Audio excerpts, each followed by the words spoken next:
El poder y la religión en México han sido, a lo largo de nuestra historia, han sido elementos que han estado muy cercanos, quizás demasiado cercanos.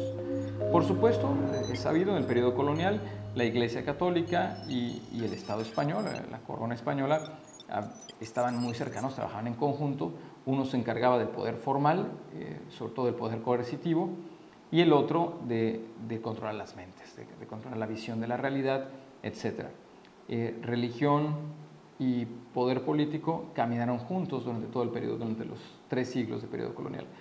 La guerra de independencia y las guerras posteriores, sobre todo el enfrentamiento entre liberales y conservadores, tuvo como elemento, uno de los elementos importantísimos, una de las cosas principales en la agenda de ambos grupos, esta relación entre Iglesia y Estado. Unos defendían la participación de la Iglesia, otros por supuesto la rechazaban, y para el bienestar de México gana quienes rechazan el papel de la Iglesia. Pero religiosidad y poder político han estado presentes y siguieron presentes. Durante la mayor parte del siglo XX, el Estado laico, representado por el PRI principalmente, logra mantener a raya a la Iglesia Católica, aunque le permite existir. Esta encuentra cierta cabida en algunos sectores del PAN principalmente, y a través de ahí mantuvo cierta presencia. Recientemente, un nuevo grupo que deriva del cristianismo, pero que es más bien protestante, con mucha influencia norteamericana, evangelistas y grupos así, principalmente los autodenominados cristianos, han creado un partido político en México. No les fue demasiado bien el resultado electoral, pero se aliaron con Morena y pertenecen al grupo vencedor.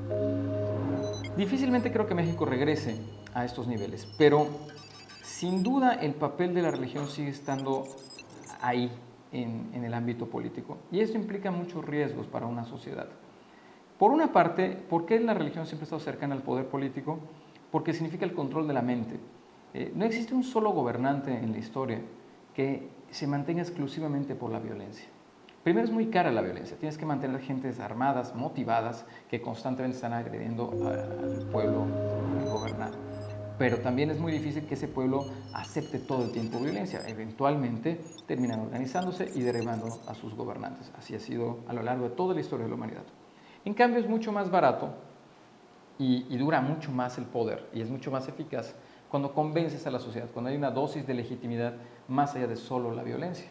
Cuando además les enseñas que Dios te puso ahí, o que es bueno que estés, o que te protejo para tu bien, etc. Todos esos argumentos ideológicos que contribuyen a que la sociedad te acepte. Y las religiones siempre jugaron ese papel en todas las partes del mundo, en el budismo, por supuesto, en el islam y claro, en el cristianismo, en el mundo cristiano. Actualmente ese rol lo han hecho en gran medida los medios de comunicación. Pero los medios de comunicación no entran en algunas cosas básicas como la ética o la moral o la esperanza, por ejemplo. Difícilmente han logrado permear ahí. Y eso permite que las religiones todavía se mantengan muy vinculadas al poder. Sin duda el caso islámico es notorio actualmente, pero en el caso mexicano tenemos estos grupos protestantes que todavía están ahí presentes y que todavía generan esperanza, sobre todo en las clases más bajas. ¿Qué hacer en esa situación? Sin duda el Estado laico es el camino del siglo XXI, porque la ciencia y el pensamiento crítico cada vez genera más libertad en el ser humano y genera mejores sociedades una vez que se entiende la importancia de la felicidad, de la solidaridad, del amor al otro, de la comprensión de uno mismo y de los demás. Cosas que la ciencia cada vez profundiza más. Y eso al mismo tiempo genera pueblos que se gobiernan mejor.